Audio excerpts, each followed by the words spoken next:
তাহলে মেয়ের ক্ষেত্রে কয়টা জিনিস, কয়টা? ছেলের ক্ষেত্রে মনে থাকবে সবার। বিয়ের মধ্যে কুফু জরুরি। কুফু এটাকে বলে দ্য কম্প্যাটিবিলিটি, একরকম হওয়া। এর মধ্যে দুই ধরনের, একটা ম্যান্ডেটরি আর একটা অপশনাল। ম্যান্ডেটরি হচ্ছে রিলিজিয়ন, বর কনের ধর্ম এক হইতে হবে। ছেলে মুসলমান মেয়ে হিন্দু, বিয়ে হবে এটা? ছেলে বৌদ্ধ মেয়ে মুসলমান, বিয়ে হবে না। বড় মুসলমান কনেও। তবে হ্যাঁ, মুসলিম ছেলেরা আহলে কিতাব নারীদেরকে বিয়ে করতে পারবে বিশুরুত, উইথ কন্ডিশনস, কিছু শর্ত সাপেক্ষে।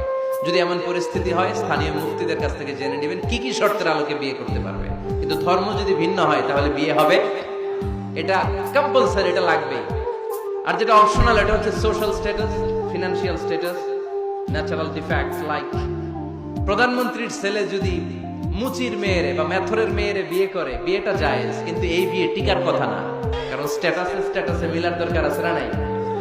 আবার ছেলে খুব সুস্থ, মেয়ের এক চোখ নাই দুই হাত নাই, বিয়ে যদি করেও টিকার কথা না। ফ্যামিলিতে কানা ঘুষা হবে, মেয়েটারে কষ্ট দেওয়া হবে, বলা হবে তোরে করুণা করা হয়েছে, ঝামেলা আছে না নাই? এই জন্য শারিয়া বলেছে খুফু, দ্য কম্প্যাটিবিলিটি, যতটুকু সম্ভব তাদের স্ট্যাটাস মিলিয়ে বিয়ে দেওয়ার দরকার আছে না নাই? এরপরে ছেলে মেয়েকে দেখবে, মেয়েও ছেলেকে দেখবে। আইনটা কার? উদ্দেশ্য হবে বিয়ে, শুধুমাত্র বিয়ের উদ্দেশ্যে ছেলেও মেয়েকে দেখতে পারবে, মেয়েও ছেলেরা দেখতে পারবে, ঠিক কিনা? কিন্তু বিয়ে ছাড়া এমনি দেখা দেখি করা যাবে নাকি? এমনি পার্কে যাওয়া যাবে নাকি?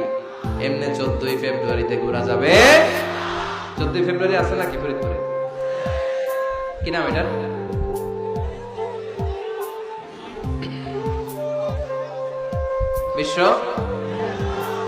বিশ্ব ঠেলাঠেলি দিবস, বিশ্ব বেহায়া দিবস।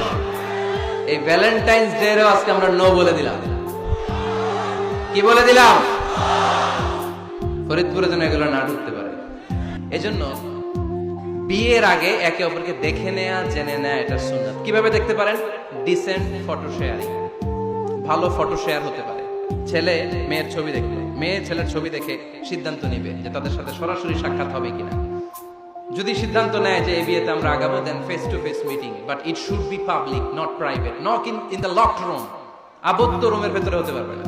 কারণ আবদ্ধ রুমে যদি কোনো বেগানা নারী আর পুরুষ থাকে, সেখানে দুজন থাকে না, ওই কনফারেন্সে তৃতীয় আরেকজন যুক্ত হয়, তার নাম শয়তান, ঠিক কিনা? এমন জায়গায় দেখা সাক্ষাৎ হতে হবে যেখানে আপনাদের কথা পাশে কেউ শুনছে, অথবা খোলামেলা কোনো রেস্টুরেন্টের আলাদা কোনো ঘর, সেখানে মুরব্বীরা দুই দিকে আপনাদেরকে 5-7 মিনিটের জন্য দেখা দেখির সুযোগ দেবে, এটা জায়েজ। কথা বুঝতে পেরেছেন? প্রথম স্টেপ ফটো দেখলেন, দ্বিতীয় স্টেপ সরাসরি দেখলেন। এখন অনেকে খুব লজ্জা পায় বিয়ের আগে কথাবার্তা বলতে। 5-7 মিনিটের মিটিং এ কি জিজ্ঞেস করবো সব ভুলা ফেলেছে, লজ্জা লাল হয়ে গেছে, আছে না নাই? বাড়িতে আসার পরে মনে হলো হায় রে, আসল কথাই তো জিজ্ঞেস নেই, যার সাথে এক ছাদের নিচে থাকবো আজীবন, এরা আসল কথাই তো জিজ্ঞেস করলাম না। তো তখন কোনো কথা যদি বাকি থেকে থাকে, ফোন কনভারসেশন জায়েজ in this for the sake of marriage. খেয়াল রাখতে হবে এগুলো শুধু বিয়ের উদ্দেশ্যে। কিসের উদ্দেশ্যে? ফাইদা আযামতা ফাতাওয়াক্কাল আলাল্লাহ। ফোন কনভারসেশনে যখন মেয়ের সব কথা জানা শেষ, বিয়ের সিদ্ধান্ত কবুল। আর যদি সিদ্ধান্ত না হয়, সেখান থেকে কেটে পড়তে হবে, ছবি ফেরত দিতে হবে, যোগাযোগ বন্ধ করে দিতে হবে, আর কোথাও পার্কে যে একসাথে বসে দেখা সাক্ষাৎ করা যাবে না। কিন্তু বিয়ের জন্য সবটাই জায়েজ, দেখা জায়েজ।